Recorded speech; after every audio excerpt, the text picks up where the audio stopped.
there may be a little overlap in some of the things we say and some of the remarks that I've prepared.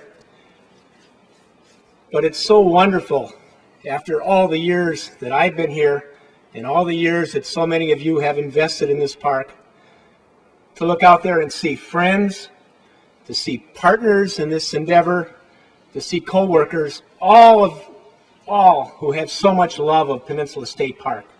It's just so gratifying for me to see everybody here today on this cloudy Sunday. We've been working hard on this event for quite some time. I had somebody in town earlier this week saying, I hear you've been working really hard all week on that big thing set up for June 7th. And my answer to this person was, we've been working really very hard for the past 100 years. And on June 7th, we're going to just taper off a little bit and maybe even take off on Monday. On behalf of the Department of Natural Resources, my staff, the Centennial Committee, and all those involved in the day-to-day operations of Peninsula State Park, I say welcome to this very special day. You just can't begin to imagine how special this day is to me. When I arrived at Peninsula in 1980, I thought I was here on a 6-month training assignment. Little did I know that 29 years later, I'd be celebrating the 100th birthday of one of Wisconsin's most celebrated, historically significant state parks. At first blush, 100 years seems like a very long time. But think about it. Since Al Doolittle was assigned to this park in 1913, there have only been 7 superintendents at this property.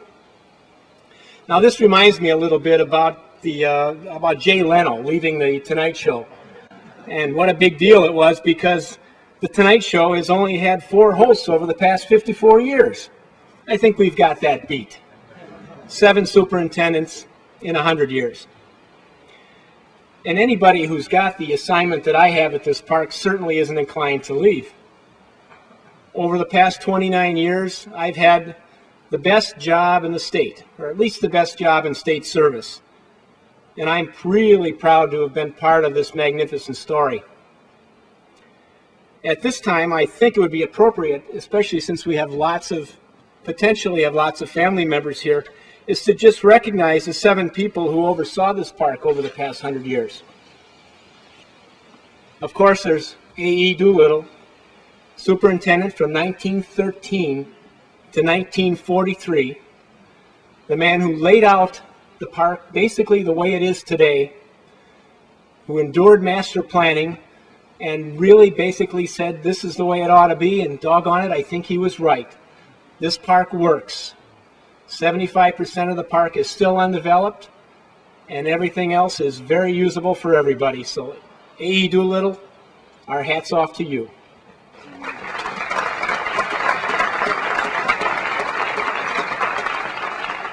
In 1943, Paul Lawrence was here for a short time, and then he was moved on to a different assignment. He didn't get to stay for 29 years like some of us.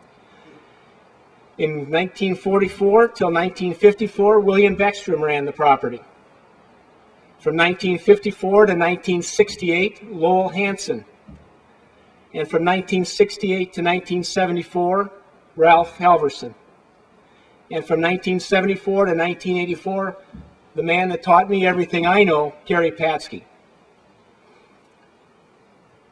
But, just like Ron, I'd like to use this forum to recognize all the behind-the-scenes workers at a property like this.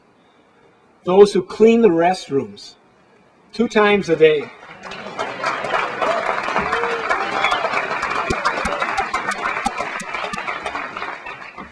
Those who clean and those who trim and groom the trails.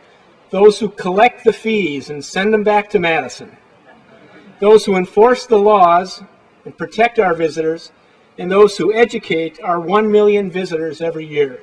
My hat's off to all of those folks.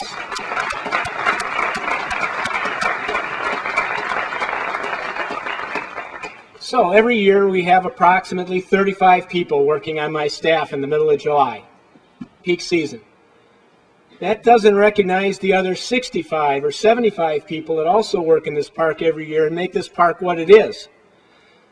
We've got 6 or 7 partners that run this park, and some of these partners have been around for a long time. And since I only get to make this speech every 100 years, and I'm not going to stick to my allotted 6 minutes like I was directed to do, the cake will keep. I want to recognize those partners. Since 1981, Peninsula Golf Associates, for example, have been doing a tremendous job running the only golf course in the state park system. Without Peninsula Golf Associates, our golf course would only be half of what it is today.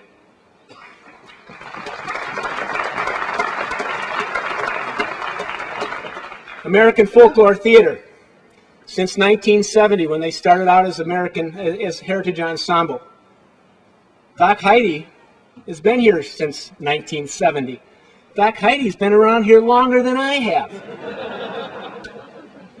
But I'm still older than Doc Heidi, I hate to say it.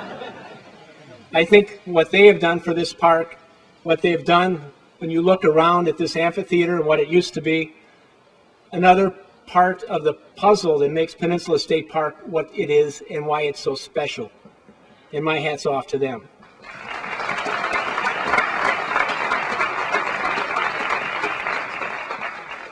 Door County Historical Society, since the mid-60s, had been managing Eagle Bluff Lighthouse. How many state parks have a lighthouse that you can drive right up to and get a tour, a fine educational tour in a facility with totally restored interior space? These folks at the Door County Historical Society bring another dimension to this park, another piece of the puzzle. Since the mid-60s, Eagle Bluff Lighthouse has probably been the most accessible and well-used public educational facility in that maritime history in the state. And our hats off to Door County Historical Society.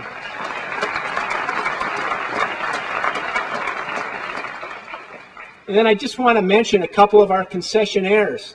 Some of them have been around for a really long time, and they're partners as well. The folks down at Nicolay Bay that run the camp store, you know what a job they do. You know the way things used to be and the way things are now and the services they provide with boat rentals, bike rentals, and a fine store. The folks down at the Nicolay Beach store deserve a tremendous amount of credit because they probably do a better job or as good a job as any such concessionaire in the state park system.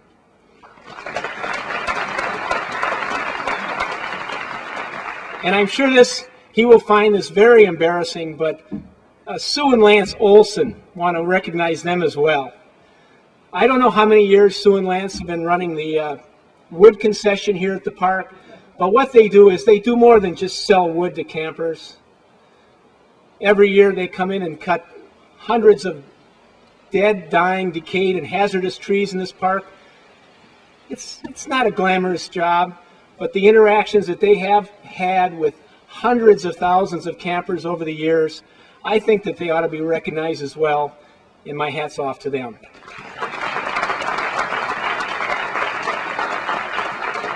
And finally, they've only been around since 2007, but let's look ahead to the work that let's look at the work that the Friends of Peninsula State Park have done, and the work that we know that the Friends of Peninsula State Park are going to do.